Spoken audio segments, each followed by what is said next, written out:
Okay guys, this is a really quick video, less than 5 minutes. Andy King Roll, one of our group, has recently joined PandaNet and played a couple of games, and I was just looking at the second game he played today, which he lost.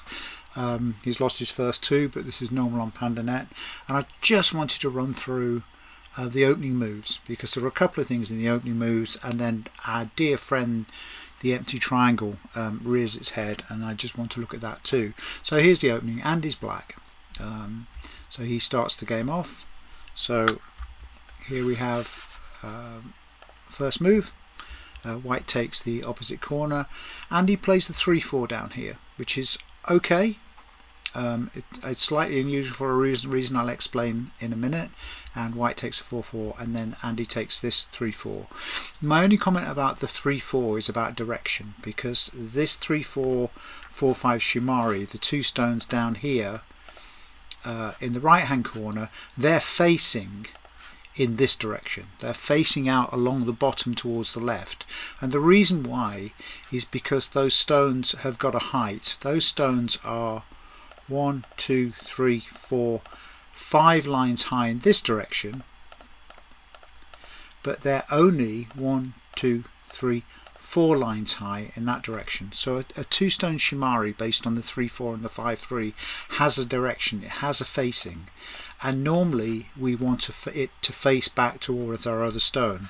So if we were looking at that opening again for Andy, this move here, and then white plays here, and then this Shimari, I hope you can now see, is then facing up along the right hand side of the board. What Andy did wasn't wrong, but actually I just want you to be aware that a two-stone Shimari in the corner has a direction of facing. Its face is turning one way, and this Shimari, let's say for example white comes here, black would want to develop in that direction, because now all of black stones are moving together very powerfully. Let's just go back to the game. So in the game, Andy played this move, white took that, and Andy made this Shimari, which was facing across the bottom. White took a big point in the center, so it's kind of a 3-4, it's a big Moyo game. Black did an extension, the extension was fine. Excuse me. It's the extensions, again going back to what we were just saying, if the Shimari in the lower right was in the other direction, then that sort of extension on the right hand side would have been natural. White invades. Black has a choice of blocking in two directions here, and I think the direction to block here was fine. White comes out, black plays, white plays, and black, white harneys, black blocks, and white connects, and Andy block there. Normally the normal completion of this Joseki is here, and that's because we're not worried at all about the cutting point here. And the reason we're not worried about the cutting point, because if white cuts there, black moves once, white comes out, and then black can net it. And by net it we mean that those two white stones now got two liberties and they have no escape. If white persists, white does this, and of course black kills it. So going back to this point, the cutting point there where the X is already secure because of the 3 stones, which is why we go out 3, not 2. If we went out 2, it wouldn't work, but when you go out 3, that cutting point is secure, so we can actually defend the cutting point on the lower side of the board. It's an important manoeuvre in the opening. In the event, Andy played here. It's okay, it works fine, but it does leave white some space to mess around on the edge later. White, for example, could come back and clamp this stone here and start some kind of attack.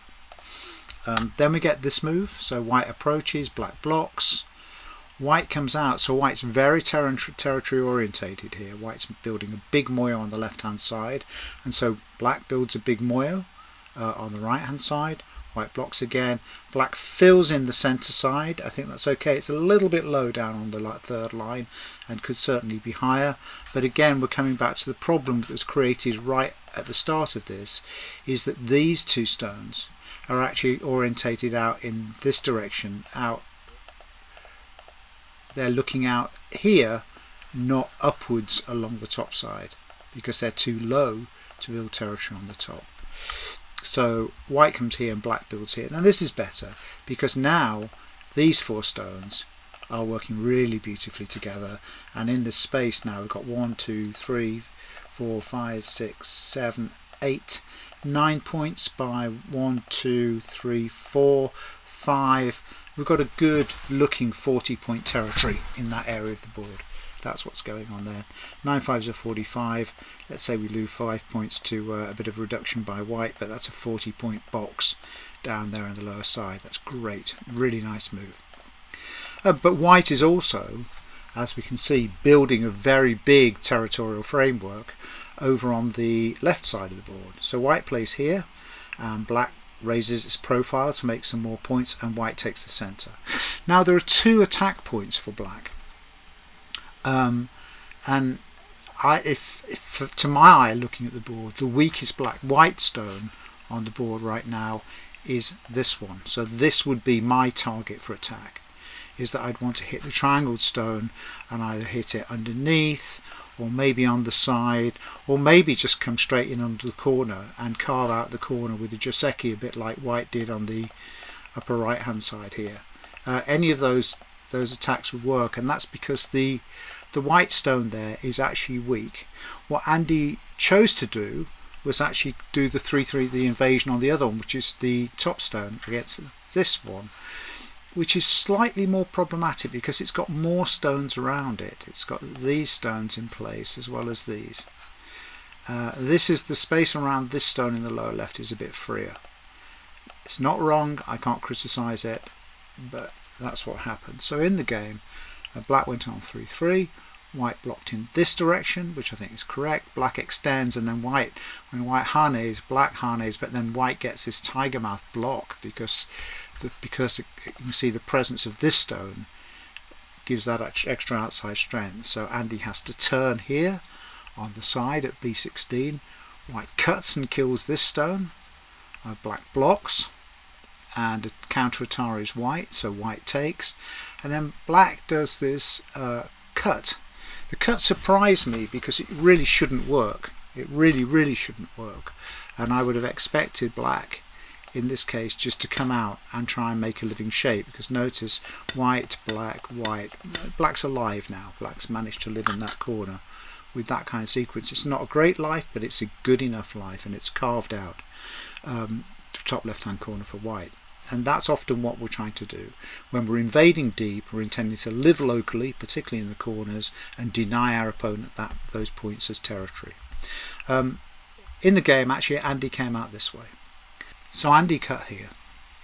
And in the game, what white did was Atari here. So black comes out. And here's the key point. What happens here is that white makes an empty triangle, our dear favourite friend, the empty triangle. And the empty triangle, as we know, is asking to be punished. Notice those 3 stones, the 3 white stones here, because of the position, they only have 2 liberties. They only have 2 liberties because black is in contact with all of the outside liberties. And when a group of stones has 2 liberties and it's our turn, then generally we can kill them. So the next move for Andy would have been here, Atari. White would try and play here, and then black has a couple of options. So the simplest solution for black is simply descend. White descends, black descends. White can try and cut, but black can kill, and black wipes out the corner. Another variation for that sequence is here, black, white, black just kills directly, white comes down, black, white, black. Whatever happens, but all of that comes down to the fact of this empty triangle here. And it's this empty triangle that happened at this point when white only had 2 liberties left on his group, and there they are, 1 and 2, and it was black's go, and so black should have killed. Sadly, in the game, black extended, which meant white extended and black extended and white extended.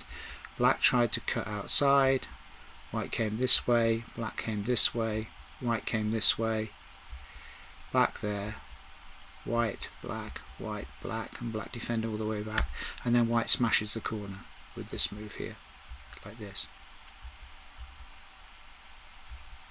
So has black made any progress here? Yes, but the loss of the corner is quite big, because now white has got the top right corner, the top left hand corner, the lower corner is currently black's, currently white's, and white's shape is solid. Black's got a territorial framework, but it's very open, and actually in the event in the game, white was able to break into all of that.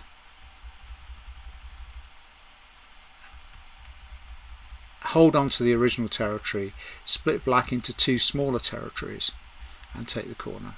And white won by 40-50 points. So black really has only got two territories in this game now. This small one here, and this corner one here. White has got this corner, this corner, this corner. So that's the game. I want to show you that. I want to show you because of the opening and the slightly strange moves there, but also that missing that opportunity all the way back here. To punish our dear good old friend. Where is he? There we are. That's the one. That's when Andy, sadly for you, let's just take these out and these out. Let's just look at it again, quite clean. White plays the empty triangle, two liberties, kill him. That's what we should do. Okay guys, thanks for that. I'll see you all soon. Bye for now.